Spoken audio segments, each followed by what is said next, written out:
jërë ngeen jëf mbokk yi ñuy rafetlu seen ànd ak seen site dakarmatin.com fas yéene niñ koy defee ay bés bu nekk dégtal leen li nga xam ne moo di seen chronique tey seen chronique ñu ngi ko fas yéene jagleel parti socialiste ak li fa xew kenn umpale ko moo di jàpp gi ni jàpp Bamba Fall ak juróom-ñett ci ñoom ne ràpp ci biir kaso bi mandat dépôt teg leen ko doyen des juges d'instruction def lu ñu mel. tey nag ci biir chronique bi dinaa leen génneel ay bande sonore yu bare jëm ci Ousmane Tanor Dieng mi doon secrétaire général bu parti socialiste la mu daan wax ak taxawaayam tey ci njëlbeen dama leen wax tey jii ne dara bettuma ci tëj gin tëj Bamba Fall ak ñamu àndal ndaxte ma laaye leen biir benn mbir boo xam ne benn kilifa bu nekk ci nguur gi dama daan waxtaan ak moom bés bi nga xam ne moom le parti socialiste direction bi déposé plainte bi mu ne ma lii de du muuraake la ma ne ko lu tax nga wax loolu mu ne nag ñi ngi leen di wër am nañ fu leen mën a gàllankoore bu baax a baax limal ma ñu jege lool ki nga xam ne moo di maire bu Ndakaaru di Khalifa Sall na ñooñu ñi ngi leen di woye les fantassins ñun suñu jargon mooy ñi nga xam ne ñoom ñooy jéngul Khalifa Sall ñoo ëpp luy wax di préparer Khalifa Sall ci ay xeex ak lu ne ñoo gën a fës daal ñoo gën a wane njàmbarte ci xeex bi mën na ko déetuwaay mu ne ma baax na ba ñu yegg ci cëppaandaw li moo tax bu ñu jàppee Bamba Fall ak i nitam ñu yóbbu ñuy wax ay 3e renvoi 4e renvoi ma waxtaan ak sama benn xarit ma ne ko kii dañ koy dugal ci biir kaso bi ndaxte loolu moo nekk bëgg-bëggu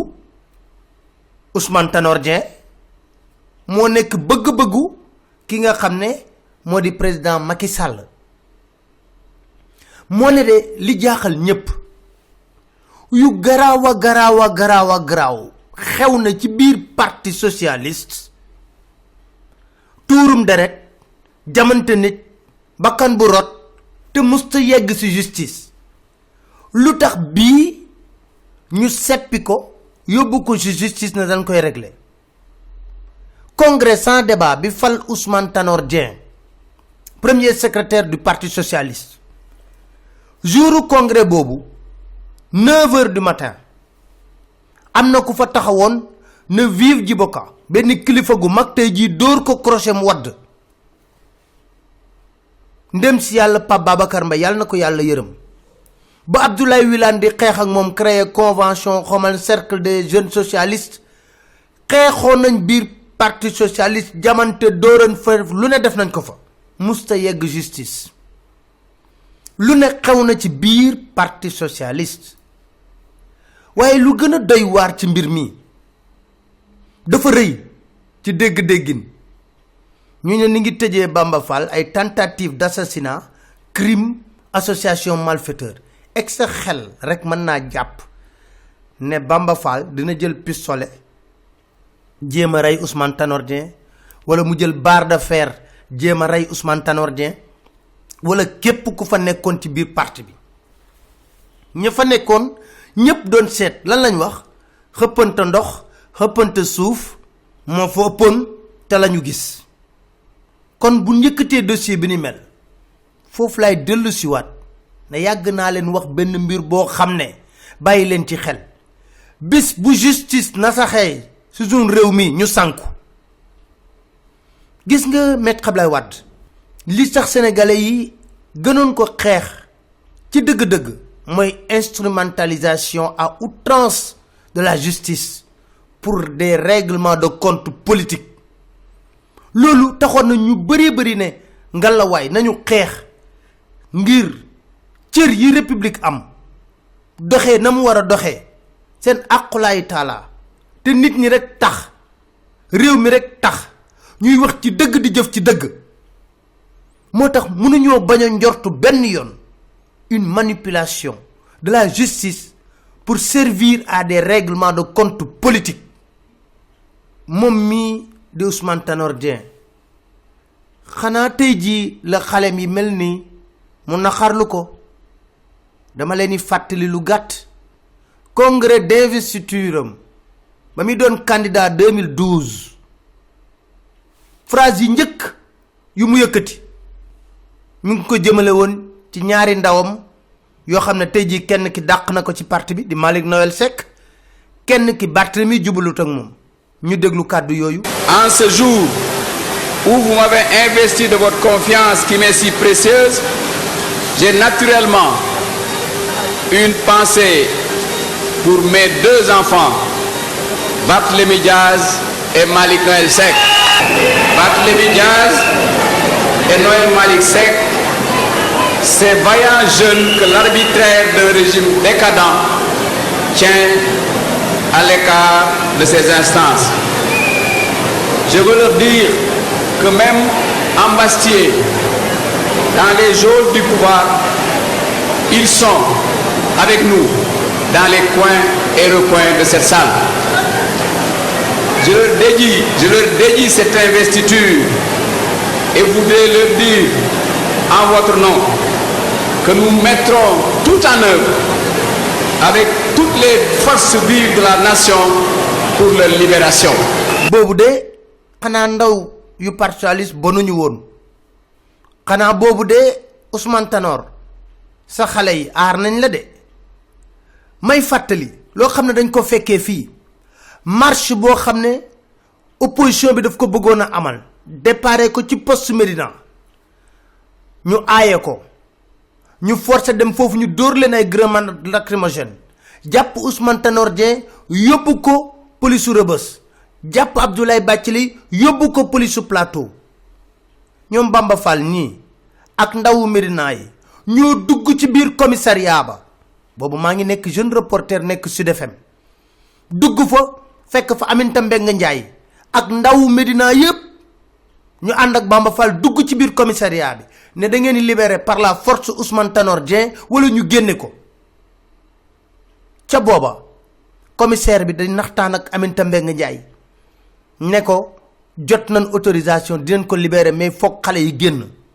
jour boobu ba Ousmane Tanor Dieng génnee lu raw marche la am ndax dafa remonter centenaire bi baare ko dem ba maison du parti socialiste ndaw Médina yeeg ndaw yi topp ko ànd ak moom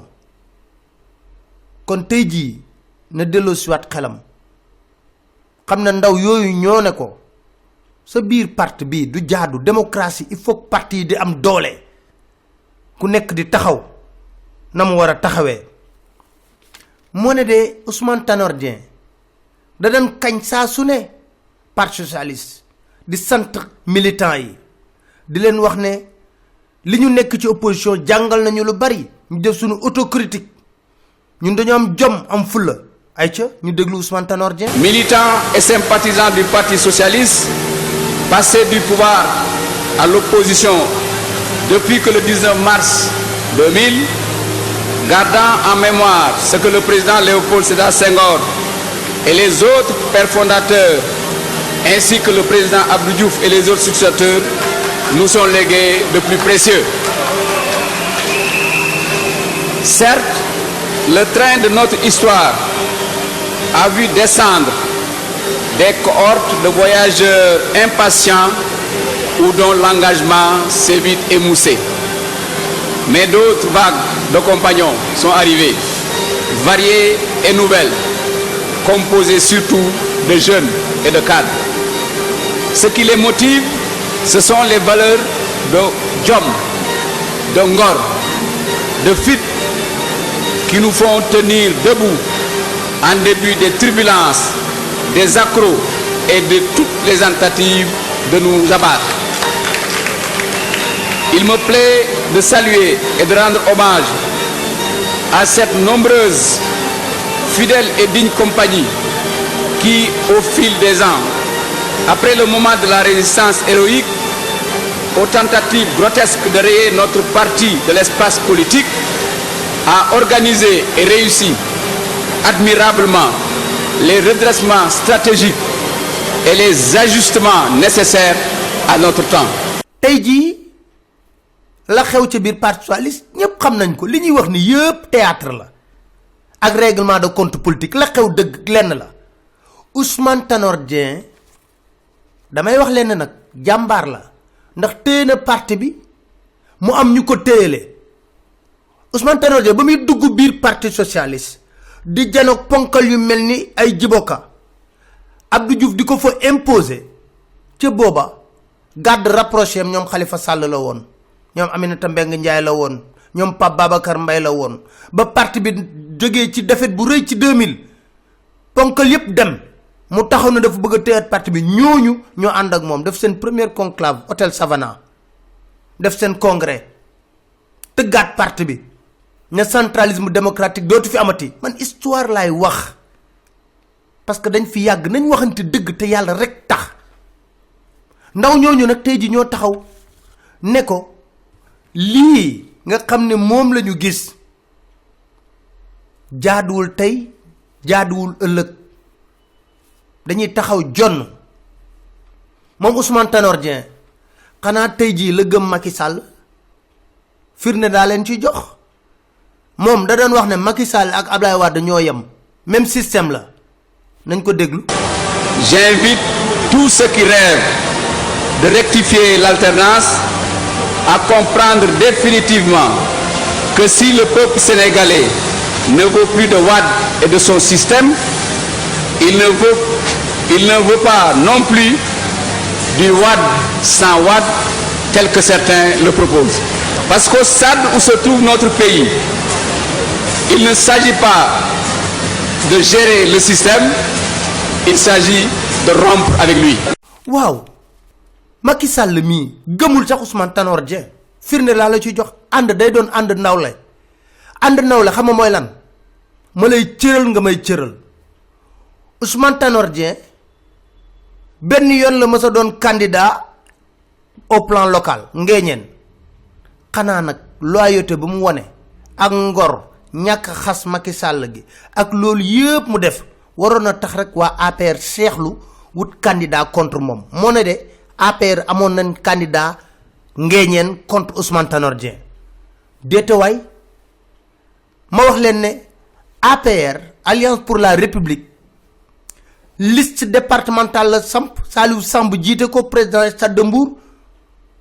Tanor Dieng samp listam ñu duma ko Mbour bés boobu ba gouverneur bu Thiès remonté information yi jox ko Macky Sall président de la République 3 heures du matin le président de la République woote Mbour ne ko est-ce que sa dëgg-dëgg yow yaa gagné Ousmane Tanor Dieng ba danga ko gagné nañ Ousmane Tanor Dieng dafa ne alhamdulilah on m'enlève une épine du pied ndax saa bu ñu toogoon di waxtaan day wax ne Mbour je le contrôle monsieur le président kooku nga foog ne ànd na ak yow ànd nawle ànd buy nasaxal sa parti di dooleel partem beneen mbir bi mooy lan Aminata Mbengue Ndiaye nekku fi meeru Louga ñu ñëw samp ko Moustapha Diop mu duma ko tey jii ñu ngi fay yóbbuwaat keneen tey jii bu président di waxee ne na ngeen ànd ci ginnaaw Aminata Mbengue Ndiaye nan la ñuy àndee ci ginnaaw Aminata Mbengue Ndiaye te maire bu Louga di Moustapha Diop man ta nekk te ñu ngi fay yóbbu Mamoun Diallo directeur des domaines du Sénégal mu dooleel Mbéri Sylla nekk fa ñooñu ñuy dooleel seen parti de APR yow nga gis loolu nga ne non comme kii fal na ma falin goo xam ne mosuma kon yaakaar turu président au conseil des collectivités territoriales lu muy tekki 1 an décret lañ la fa nommé bu naqadee sax président de la république nga xool ko xool bu neexul rek mu dàq la décret organe consultatif fii loolu la de au conseil des collectivités territoriales du leneen du contre Ousmane Tanor Dieng jàmbaar la laa la wax te na mu taxawee téye parti bi jaadu na mu nekk ci fin de carrière politique am bëgg ay ndombay tànk dégg wiiw xam nga ñoom lu leen sonal ca dëgg-dëgg du xaalis de ñoom ñëpp am nañ xaalis gu ne gàññ mais xam nga lu ñu bëgg tóojal bi ak président bi ak oto bu ñuul beeg loolu rek protocole bi parce que xaalis ak pouvoir du benn man nga am xaalis te doo am pouvoir ñoom pouvoir moo leen di dundal même dans leur comportement da nga koy sentir sax donc pour wax rek ne il faut ñu delloosiwaat xel yi lu gën a garaaw lii xew na biir APR ñu dóorante ay birig yàggatul fii image yi wane nañ ko ci télé bi ñëpp di ko gis justice da cee dugg justice dugg ci de déedéet kan lañ fi tuddul mu yor pistolet tudduñu Farba Ngom mu yor pistolet tiré justice da cee dugg et puis rax ci dolli sa gëm-gëmu démb buñ la jox teraanga tey ji ba nga weddi ko ndax nag am na lu ñu Ousmane Tanor Dieng waxoon ñu jàppoon ko lool ci moom nag sénégalais yu bari boo den waxtaan ak ñoom dañ la den wax ne Ousmane Tanor Dieng de wuute nag ñu bëree bari sincèrement parler nekk na koo xam ne vraiment un homme d'état rigoureux sérieux moom ay conviction tey jii mi ngi ci nguur gi lan moo nekkoon ay conviction démb ñu déglu ko. Ce système monocentriste reposant sur la suprématie envahissante du président de la République avait montré ses limites et qu'il fallait le transformer dans le sens d'un rééquilibrage, d'une séparation et d'une limitation des pouvoirs dans l'État, en partant de la conviction que l'exercice parlementaire constitue un élément central dans notre démocratie représentative, en considérant le Parlement comme le lieu d'expression par essence de la volonté populaire et en considérant qu'une justice indépendante est la garantie du respect de l'État de droit. Il s'agit de refonder nos institutions pour mettre en place un régime qui assure le rééquilibrage des pouvoirs au sein de l'État, rénove notre démocratie, instaure la centralité du Parlement et du citoyen dans la vie publique. Il s'agit aussi de rendre les institutions responsables, transparentes et de refonder notre démocratie en rendant le pouvoir aux citoyens. Et à renforcer ses pouvoirs de contrôle, d'évaluation et de sanction de l'exécutif. À renforcer le pouvoir judiciaire et à garantir son indépendance pour une justice pour tous. waaw est-ce que lim ñu wax nii méngoo na ak tey jii ni réew mi di doxe kon dama jàpp ne nañ delloo siwaat xel yi gis nga président Macky Sall moom mi doon wax ne awma opposition ou je vais réduire l'opposition vraiment à epsilon néant coalition sax la muy tabax du léegi de xam nga la muy tabax lan la moo di am doole ci biir assemblée nationale am deuxième mandat fekk parti yi war a am doole yëpp nasax nañ mu préparer kan moo ko war a succéder loolu nag yàllaa ko yor ndax wala fi nee nañ yàlla dafa ay ci potum buur man ngaa weer ba mu fendi mu taw ci kawam kon dama jàpp ne war na parti socialiste mënta nekk ci crise bu nekkee ci crise il faut que Sénégal yëg ci dara mënta ñàkk parce que tey jii imagine leen crise bi law mais président Macky Sall wax nañu bari na moom tas parti bi AFP tas na ko ak Malick Gakou moo ne lu gën a garaaw moo amoon téeru bi ci AFP dañ ci dégg plainte dañ ci dégg tëj séparation la ñu def mu jeex ku nekk dem sa wàll tey jii boo leen jàppee ne ñii la ñuy def dëppoowul ak yoon ak seeni texte